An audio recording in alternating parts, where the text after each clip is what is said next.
Welcome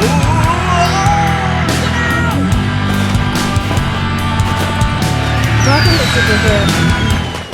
What do you see? I see an elephant. Good. Hey, what happened? He'll be okay. I'm hurt. I'm hurt. This is terrible. I got an idea. Ah! Oh my God! Fall back! Fall back!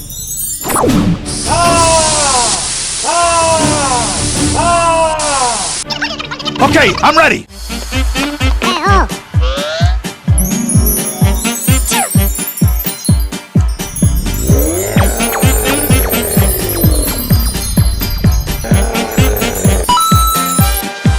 Let's go! Let's go!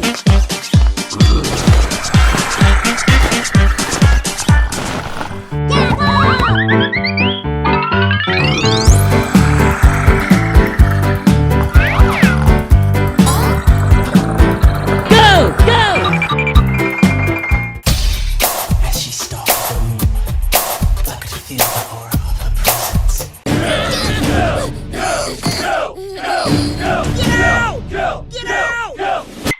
Hurry up! Stop breaking!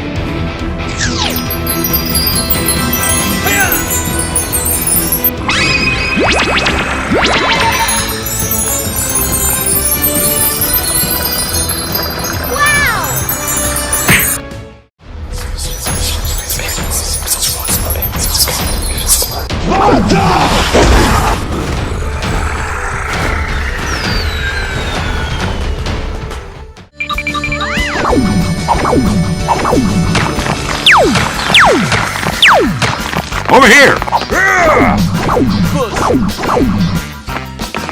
Nope. Oh no. Oh God.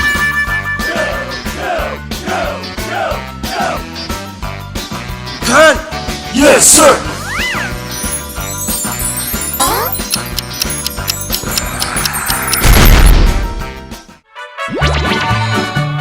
Over here! Over there! Over there! Hey, over here! Hey, you! Hey! Hey, you!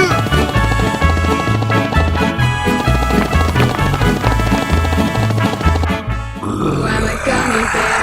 Yes, I'm a gummy bear. Oh, I'm a yummy, tummy, funny, lucky gummy bear. Hey, I'm a gummy bear. 'Cause I'm a gummy bear. Oh, I'm a moving, grooving, jamming, singing gummy bear. Gummy, gummy, gummy, gummy bear.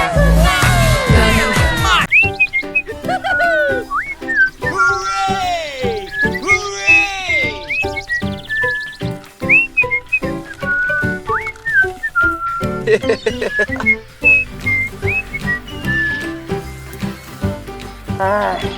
Mãi không có cá nào ăn nhỉ.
Hey, that's pretty good. Let's go. Không biết bọn đệ giờ đi đâu mà nâu thế. Nay chưa về. Súng đẹp như thế này đại ca nhìn chắc thích lắm nhỉ.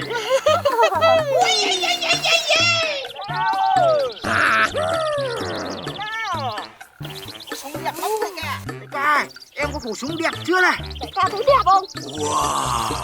Mày kiếm đâu ra đây? Tớ ăn trộm của thằng xấu ác về đây. Đúng rồi đại ca.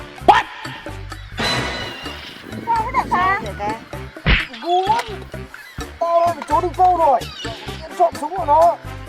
Ê, chúng mày có biết là giờ nó nằm chặt lắm hay không? À. Ngu lắm.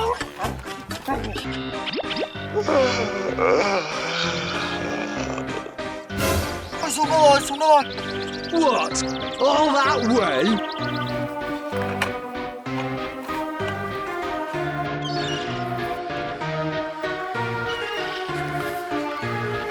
Không xuống cái gì cả.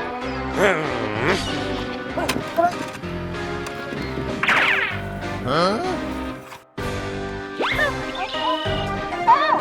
Cái sao vậy? What's the matter with you? Ôi, đâu?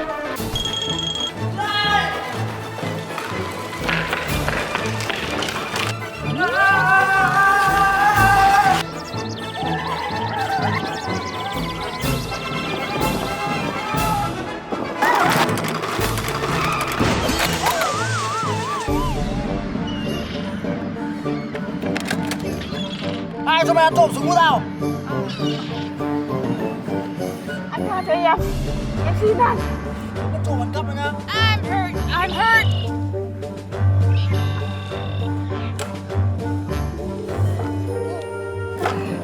Dr. Freeman, wait!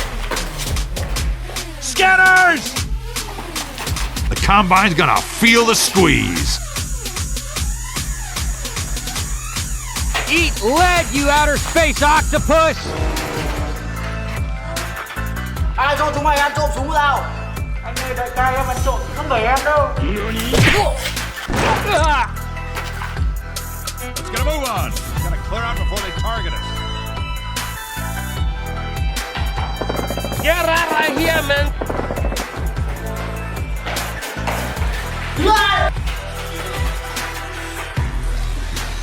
Mày to gan nhá.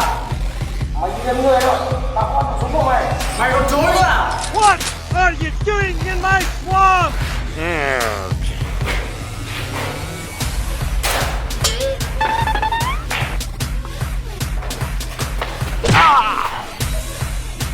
Đây.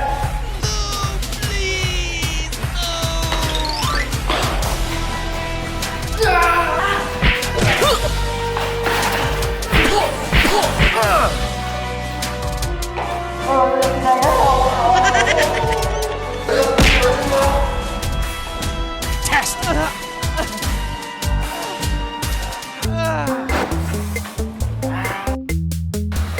Đại ca. Không quá đại ca. Anh đừng đau quá đại ca. Chúng mày hãy nhìn tao đấy. Tất cả mày.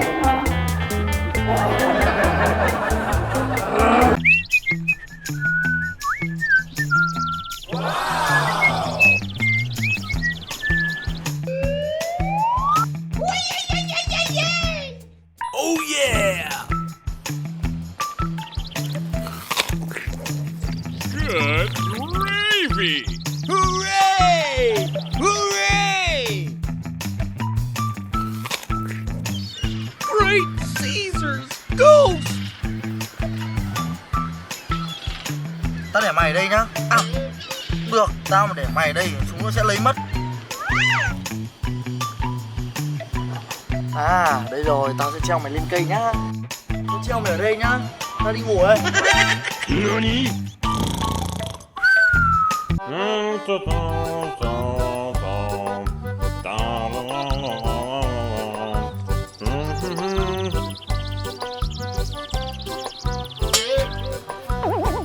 Wow! Oh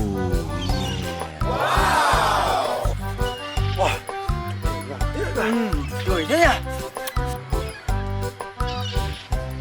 What are you doing?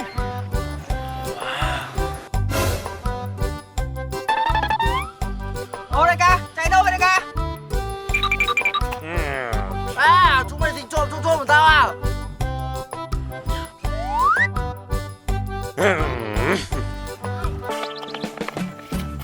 Man, got one! Sao trộm của thằng chồng quát nó để ở đấy nhở? Anh nhở? Nó biết luôn.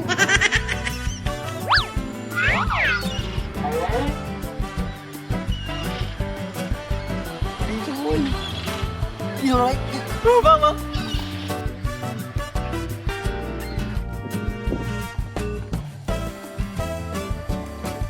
Mày hãy tao phải trộm này. Vâng vâng vâng.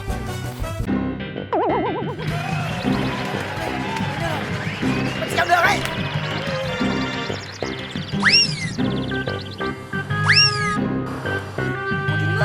Sắp tới rồi. Nhìn hết.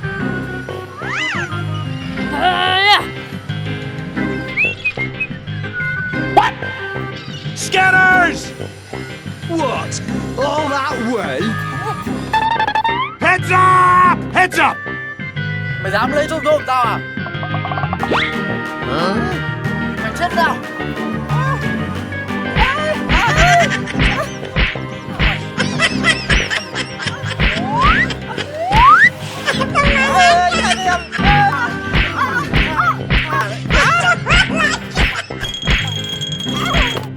Chưa có thoát trộm nhá. Tao cho mày xuống nhá, để mày ở đây nguy hiểm lắm. Ý thì mất miếng ăn ngon. Cứu để mới được. Đại ca, lạnh em đau quá.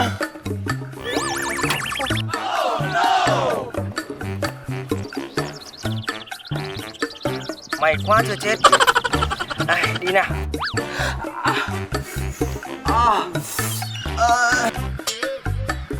Đau anh. Thế cái việc chạy không chạy được. Đại ca không bảo em, đại ca chạy trước. Nào đi đi đổ chơi nó đi. Đây để tụi em ngồi đánh như này. Về nào.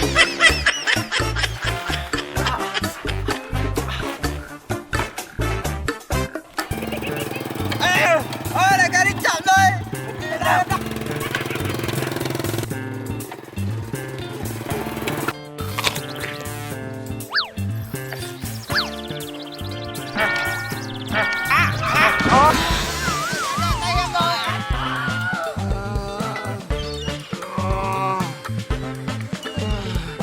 What are you doing? Mày có sao không?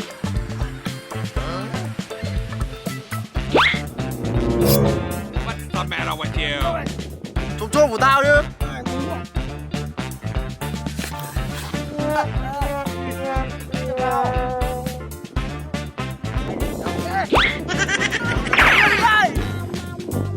Mày làm mày phải chịu đó.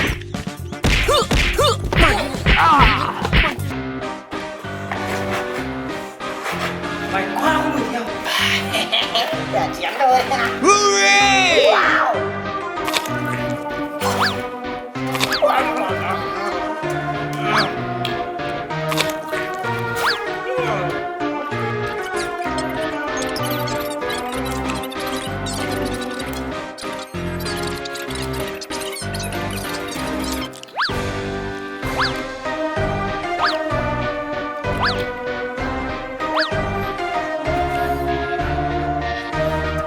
Great Caesar's ghost! Đại ca ơi! Đại ơi! Đây đây! Tới đây nào! Hãy đem cho chồng đại ca nào! Dạ! Đây nào! Sao mày bèo quá? Mày biết đại ca no cho mày thế nào hay không? Làm đại ca một bỏ em! Đây em bị đánh 2 lần rồi! Từ từ! Chú! Nó bóc ăn nhé! Đó, ăn được! Làm một nữa nhá!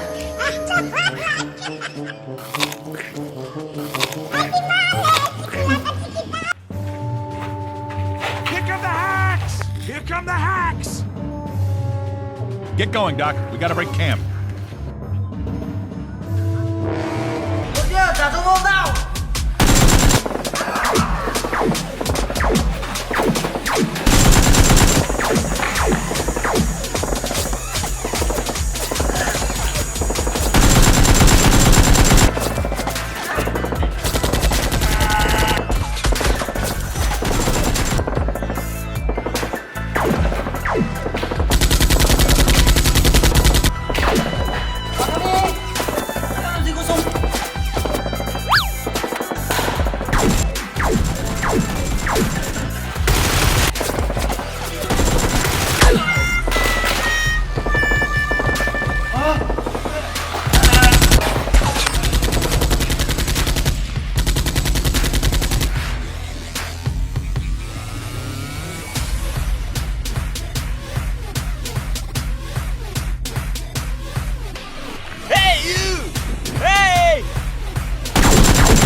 Oh, really? Come on, buddy. Let's go. You don't see that every day. Pick a winner. Wow. Oh, yeah. Great Caesar's goose. Good gravy. Good. That's good.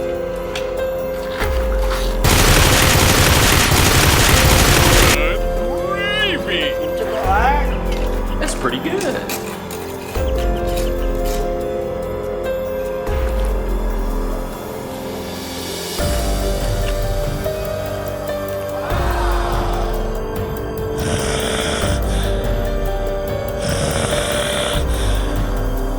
You can smell it. Oh, fiddle faddle. Well, whistle me Dixie. Could you please?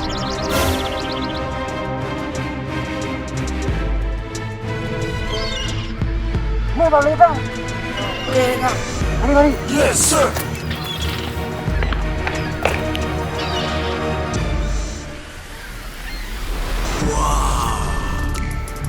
Pick a hike. Good gravy. What a box.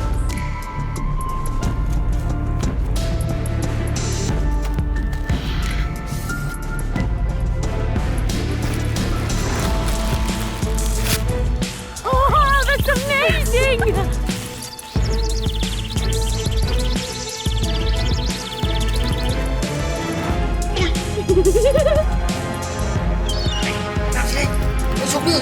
Okay. Evacuate the building. Let's go. Come on!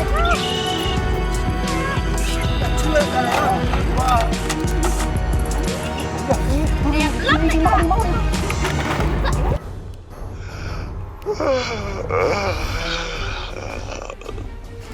What are you doing?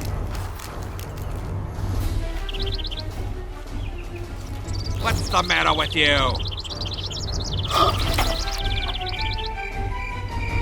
Chúng mình đâu hết rồi, chắc chắn là có thằng ăn cắp. The combine's gonna feel the squeeze.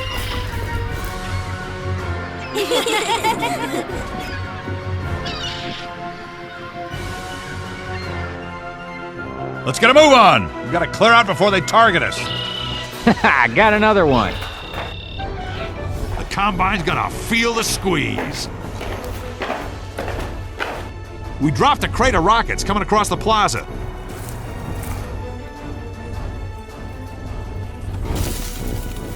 Bullshit.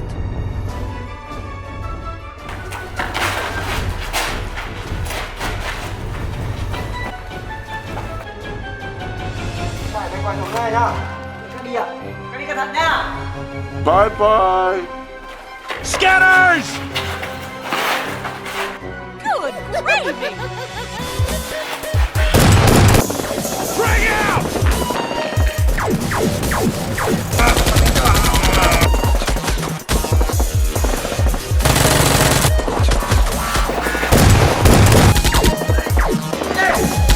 Okay, I'm going.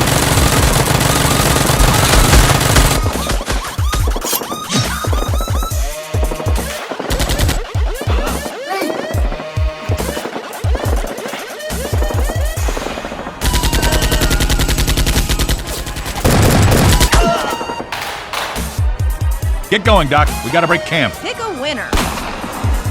What? Mày trốn ra nào? Yes.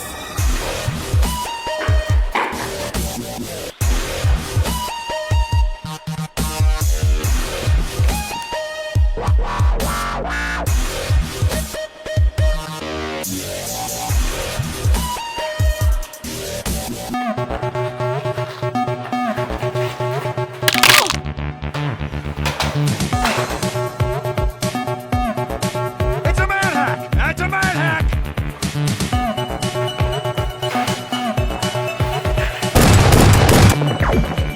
Get the hell out of here! Test!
ổn.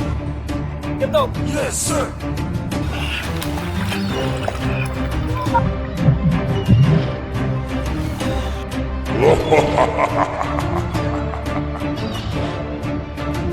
Rồi là anh mày đây.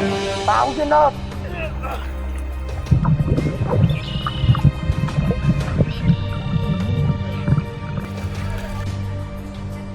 Đây chắc chắn là nơi killer với em gái mình rồi.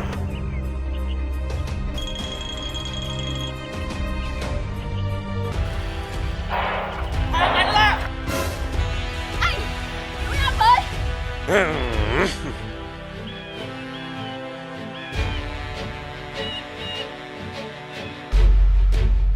Bỏ xuống thuốc. Bỏ xuống thuốc.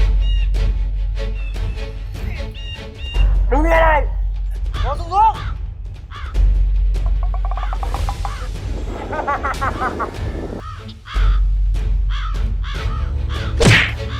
What? Thằng đại ca.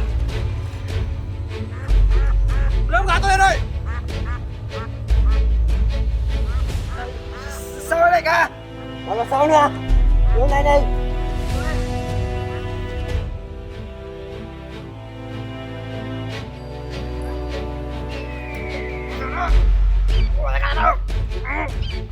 Quăng xuống. Mày có thả đại ca sao không? Mày thả em gái tao thả đại ca mày ra.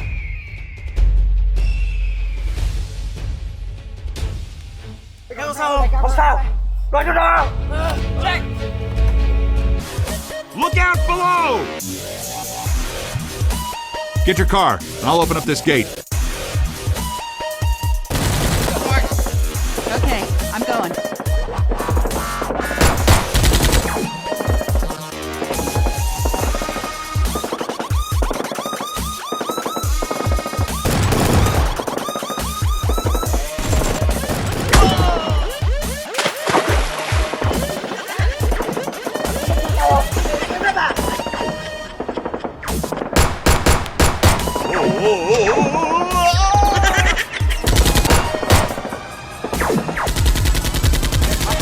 Okay, okay.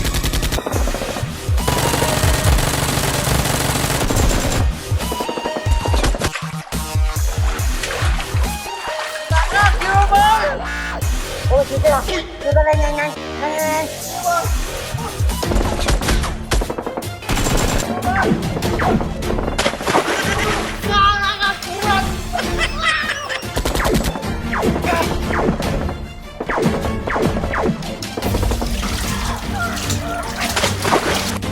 Scanners. It's a manhack! It's a manhack!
Nó bắt em nó làm gì em không? Nó tìm đủ mọi cách để nó tra tấn em. Đi cho anh.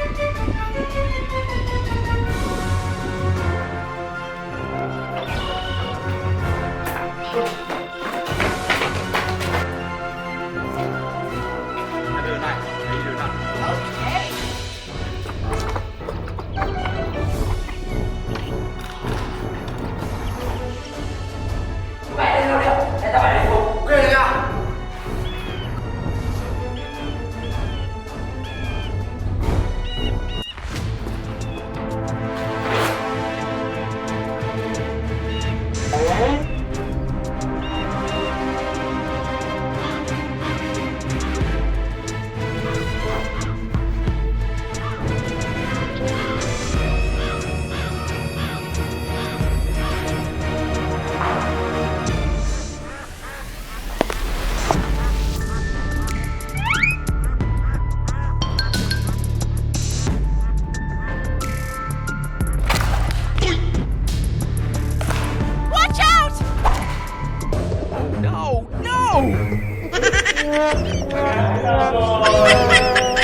Well,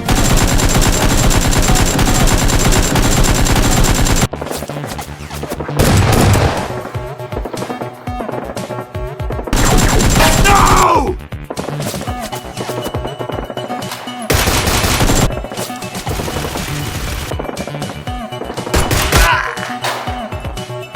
bullshit. What the fuck was that?